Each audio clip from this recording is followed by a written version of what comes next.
السلام عليكم. اليوم غنعاود ثاني غندير الصلصه بالطماطي. لقيت هاد الكاخه باش ما تخشاش مع دابا كينوش وما عنديش كندير ليها، فقررت باش نديرها صلصه حتى هي غزاله،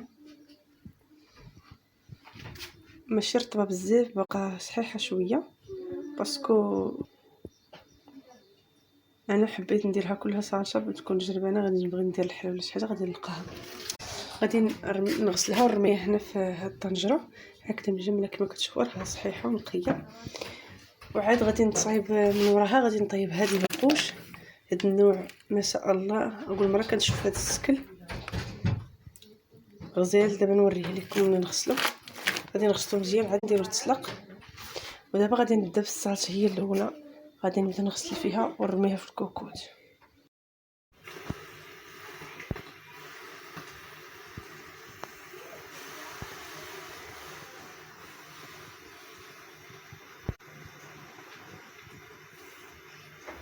انا بعد ما غسلت الطماطم وشتيت منها اللي رطبه شويه، شحال بقى لي من هذاك الصندوق. شوفوا بقاو لي غير هذا وهذا وهاد السلعين انا رميت حيت 3 دوره وصافي. ودابا انا دايرها هنايا، عمرت الكوكوت بالطماطيش، عمرت حتى الفوق. غادي ندير ليها هاد المقادير ديالها، غادي نستحقوا لهاد الوصفه بجدي بنينه. صلصه كتستحقيها البيتزا وكلشي. يعني هاد النوع ديال الفلفل الحار الاحمر ومعلقه ديال الملحه كبيره. غادي ناخذ ملون احمر اللي هو حار، يعني الشوينيه حاره، كتلقوا المذاق ديال الحرة في الصلصه وكتجي بنينه. وغادي نضيفوا عليها ملعقه كبيره من الملح باش ما تجيش مالحه وتجي حلوه الطماطم. ونديروا القليل من الزيت الرومي، زيت نباتي هكذا، باش كيخلي هذيك الطماطم تجي بنينه سهله الاستهلاك. وكنكتفيو بهاد المقادير. طبعا اللي بغى يزيد الفلفل الاحمر ملعقه اخرى من الحلو، ما تزيدوش من هذا الحار لانه غادي الصلصه حاره بزاف. انا درت ملعقه كافيه. صافي انا شديت عليها دابا ونخليها حتى تطيب. دابا غنزيد عليها شويه البوطه، نسحب عليها النار بس طولها دغيا. انا درت ليها السم، ولا درت ملعقه ديال الفلفل الاحمر الحار وملعقه ديال الفلفل الاحمر الحلو. وغادي نخليوها حتى تطيب. عاد غادي نفكو عليها. وهاد الطماطم هنا غادي نخليها سهله، كنعاود ندير منها السلايد، ندير منها الحريره يعني الشوطه. وهذا الشيء اللي غادي هانتوما شوفوا تبارك الله على البوش كبير، سبحان الله العظيم. شوف على الشكل ديالو كيدير ما شاء الله، شكل رائع. عرفتوا هادو راه ديال هاد البوش ديال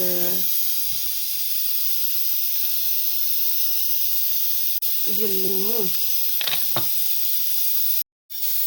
هانتوما هاد البيبوش اللي هو كراكوت، راه هو حنا تنقولوا ليه هاد النوعات الغليظ، تنقولوا ليه البوش الغليظ. شوف كيدير على الشكل عنده، سبحان الله. اول مره كنشوف هاد الشكل. شوفوا كيف داير، اول مره غادي نشوف هاد النوع قمزوق.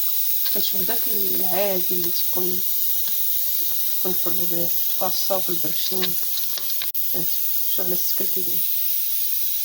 وانا صومتو ديجا، صومتو شريتو الحد، وبقى عندي دابا اليوم السبت. عاد غادي نطيبو الصام كله، حيدنا كاع الميكروويف. ودابا غنغسلو ونوريكم الطريقه ديال الغسل ديالو. كنغسلو هكذا، شوف كيف ما كتشوفوا الصدر وبدا يرخي هذاك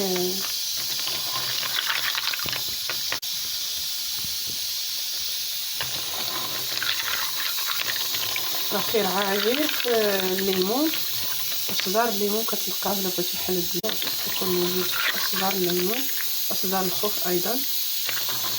بصراحه انا اول مره كنشوفو عجبني، يعني عصقته هذا نقي ما تيكونش فيه الميكروب ولا والو، ماشي بحال داك اللي كاين هنا عندنا ياكل منه ديال يشرب منه ديال الورد الحار عندنا شويه جافه.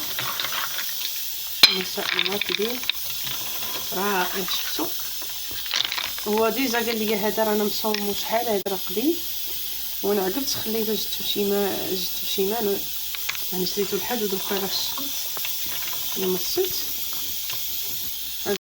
هانتوما شوفوا كيفاش ما شاء الله جميل رائع. على فكره هذا الكراكور فيه بزاف تاع الاشياء اللي هي مهمه مثل البصره اللي عنده البصره جافه فيها هذوك الرش السوداء، يعني غير بهذا الكراكور يحطوا هكا على يغسلوا مزيان ويطحنوا هكذا خضر ويحطوا كماسكاريا للوجه ديالو، يعني كينقيه بحال القناع طحني مزيان وكتحطيه بحال ماسكاريا للوجه ديالك هكذا. شوف خرج الرابيدو. ودابا غادي نرمي في الماء مره اخرى هكذا. ندير لي 3 رش ديال الماء، غادي نغسلو 3 مرات. كما كنغسلو كندير 3 رش ديال الماء. الكراكور هذا هو الكراكور، عندي 3 الاسماء ولا كثر. كنقولوا ليه حنا باللغه المغربيه كنقولوا ليه البيبوش. كنشوفو هكذا بهاد الطريقه حتى تيولي هكا يمين. دابا هانتوما شوفوا بدا كيخرج هذاك السميه، قد ما خرج البيبوش عرفوا راه تنقع.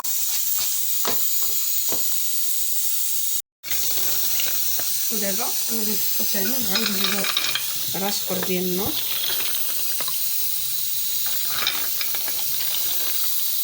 واللي لقيناها ميته غادي نحيدوها. هذا غيجي طبق رائع. الوليدات ديالي كيعجبهم يشربوا الزبون ديالو. كنديرو براس الحانوت والزعتر والحلبه كاع معاهم واحد شحال كيديرها. كاين اللي تيديرو بالطماطم بالثوم. هانتوما هو بغيتي كاين باقيين صايمين شفتوهم بحال هادي راه باقا الحر غير يبدا يدخل لينا بحال هادو هما بداو كيخرجوا. هانتوما غتشوفوا بغيو يهربوا من الماء.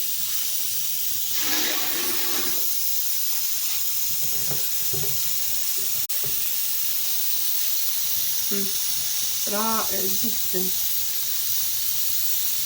شوفوا هذه كيف غادي شوف هذه هاد ونزيدوه الراس الثاني صافي. هادو غادي نديرو التسلق كنسلقوه المره الاولى صافي. عاد كنسلقوه المره الاولى كنجيبو الماء ديالو عاد كنطيبوه ونديرو ليه العطريه ديالته ولا القهمه. شوفوا هاد الكركورات طلعت لي في يدي بوحده مسكينه. شو اللون ديالها كيف داير؟ قرب نشوف قرب.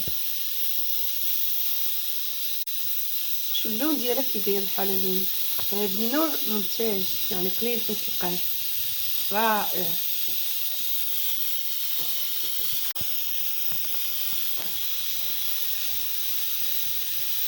ما شاء الله سبحان الله على نوع. ها هو يوسف راه هز ليا الببوشه هزه وشا دار ليها الورده وعطانا تاكلها.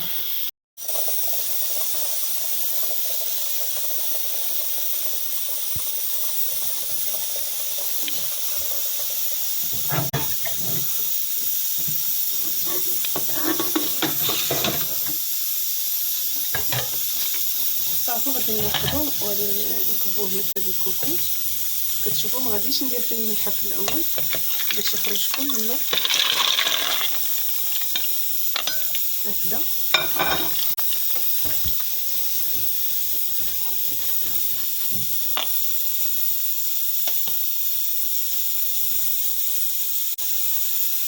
شوف كيف تلاصقوا هذه الناس اللي عندهم البصله السوداء، ماشي سوداء يعني تكون البصله عندهم بيضاء، ولاني مع الشمس والعمل اللي كيخدموا تحت اشعه الشمس، فما عليهم غير يطحنوا هاد الكراكور هكذا، يطحنوها خضره، يجروها يطحنوها خضره، يديروها على الوجه ديالهم، مثلا يديروها 2 المرات في الشهر. وانا اكيده بلا راه غادي تنقي من البصله ديالهم ويجربوها ويجاوبوني في الكومنتار، لانها حقيقه مش مكتوب ورائعه. وكاين اللي ما بغاش يدير هاد الطريقه يقدر يشري الماسك ديالهم فكيتباع، بالنسبه حنا عندنا في اسبانيا كيتباع الماسك ديالو. شي مره غادي نمشي للفرماسيون نوريه لكم.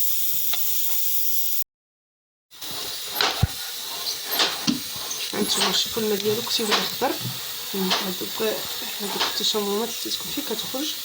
نحيدها دابا وغادي نخويها في الصافي، عاد غندير ليه 3 سلقات باش حيدنا كاع هاد الشعر البيضاء.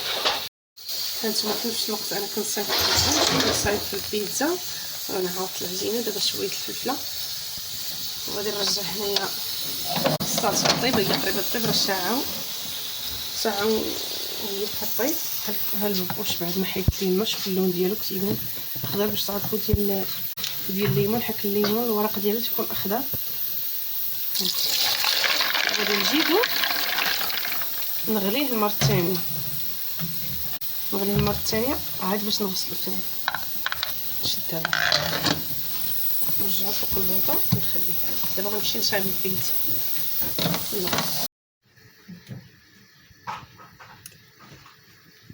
ها هو بعد ما تسلق المره الثانيه غادي نصفيه ونغسلو وندير التوابل.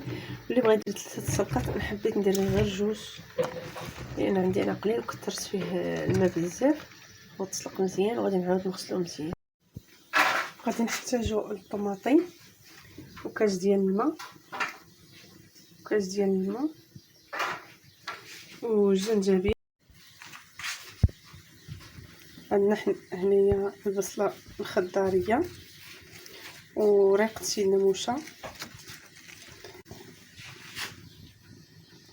وعندنا هنايا القزبر عواد وقزبر مقطع، وعندنا الفلفل الحار يعني التحميره الحاره، وعندنا الابزار،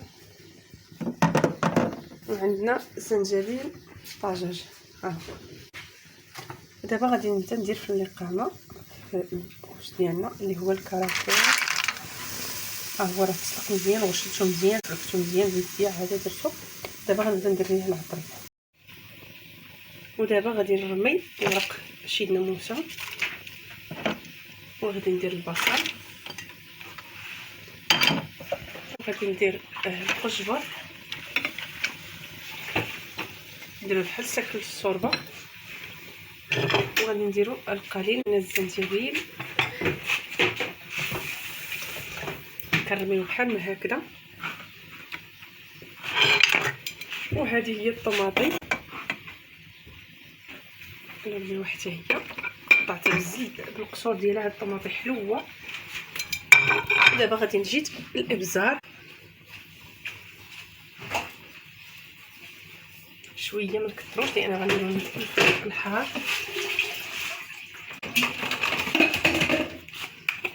نديرو نص معلقه لانها غادي يجي حار بزاف، وهذه راه الشوربه يشربوا منها الاطفال حار.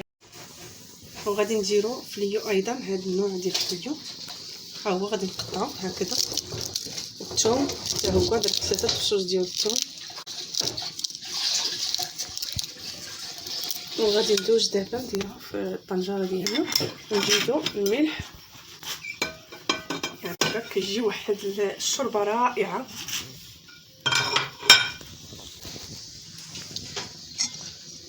ها هي غنديرو كتشاره ديال معلقه ديال الملح، معلقه ديال الملح،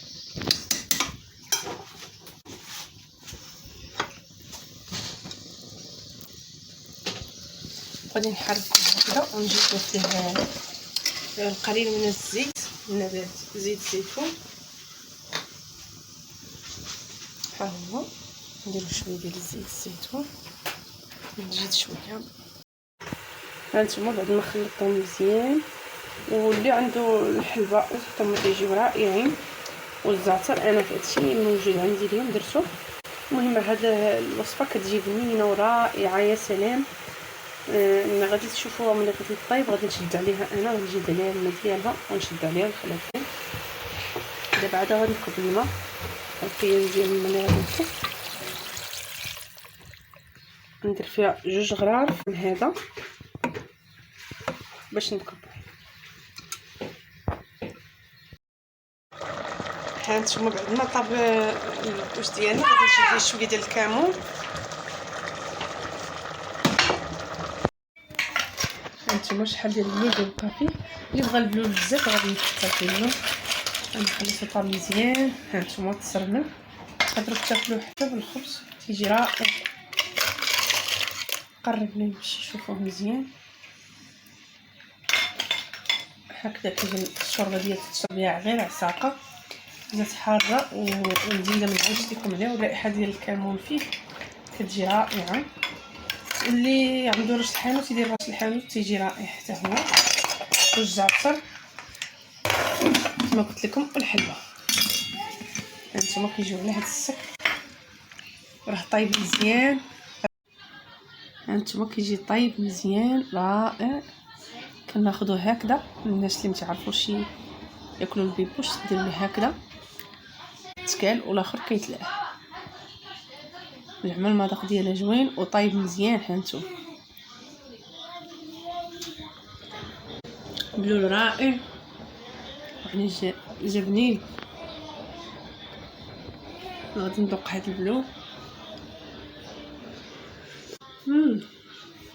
اوف شحال جا زوين، ما نعاودش لكم حتى تجربوا هاد الوصفه اللي درت انا اليوم. زعما كاين يعني المذاق ما نعاودش لكم كيسهي.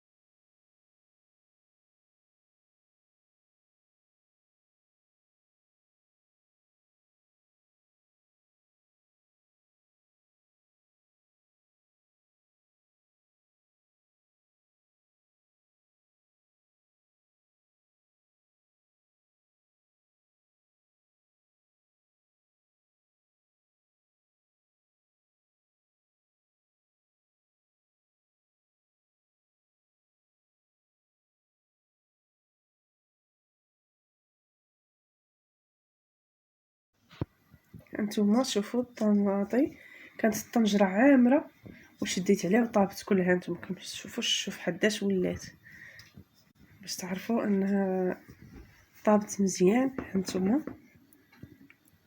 كتجي مزمله وطايبه ورخيه الماء ديالها كما كتشوفوا. دابا غادي نطحنها.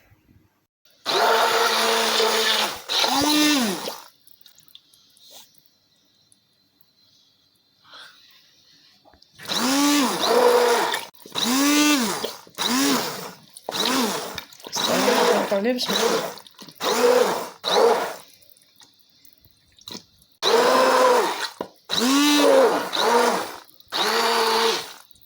كنستمروا حتى تنطحنوها. بعد ما طحنتها كتجي هكذا خاطره ورائعه. دابا غادي نعمرها في هاد القاع ديال الدجاج. بسم الله. هانتوما كما كتشوفوا انا درت فيها الزيت الرومي وهذه هي خديت معلقه هي هذه كانت عمرتها. شوف اللون ديالها تيجي احمر ورائع. هذه تجي خاطره هاد النوع اللي درت اليوم. ديك النهار خليتها شويه خفيفه على حسابيه الحريره وعلى حسابيه شوف كي جا اللون ديالها احمر ورائع.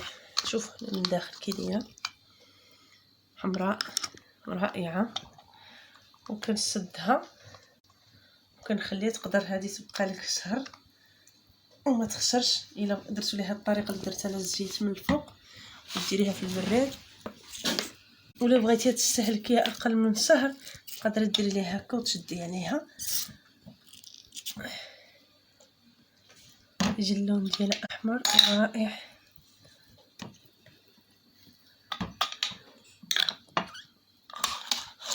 صافي كندخلوها للبراد. هانتوما كما كتشوفوا كتجي هكذا رائعه،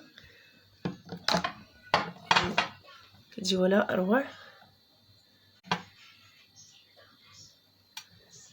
هانتوما كتجي حمراء ورائعه ما شاء الله، كتجي رائعه ولا اروع.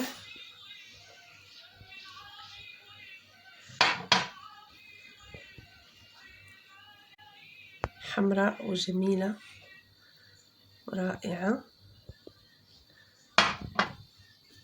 غادي نديرها دابا في البراد ونخليها وقتاش ما بغيت نجبدها.